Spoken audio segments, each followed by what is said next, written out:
সকাল সকাল ঘুম থেকে উঠে এই মিটিং রুমের সাইডে একটা ডাকটিন এসি রিপেয়ারিং করার জন্য আজ আমি এসেছি রয়্যালি রিসোর্টে।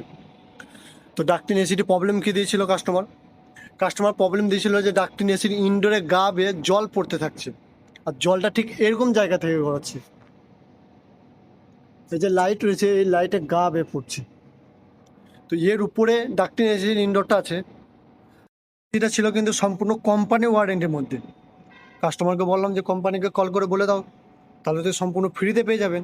কাস্টমার বলে না, ইনস্টল করার দিন আমাদের সাথে বেইমানি করে দিয়ে গেছে, আর আমি ওদেরকে ডাকবোই না, তুমি এসো রিপেয়ারিং করে দিয়ে যাও। কাস্টমারের কথা শুনে আমরা চলেও এসেছি। তো চলো আমি প্রবলেমটা কী ছিল আমি একবার দেখাই। রিপেয়ারিং কিন্তু কমপ্লিট। ডাকটিন এসিটা এখনো অন আছে। এই ডাকটিন এসির ড্রেন পাইপ হলো এইটা, আর এটা হলো ড্রেন মোটর। যখন ড্রেন মোটর ওভারফ্লো করবে সঙ্গে সঙ্গে ড্রেন মোটর অন হয়ে যাবে।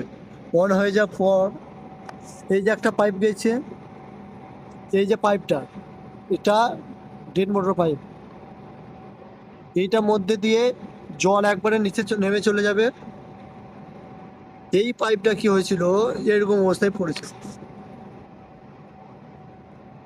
এই পাইপটা এরকম অবস্থায় পড়েছিল, যার ফলে জল এইদিকে পড়ার ফলে এখানে একটা লাইটের খাপ কাটা আছে, এই খাপের মধ্যে দিয়ে জল প্রবেশ করে ঠিক এই দিকে পড়তে থাকে।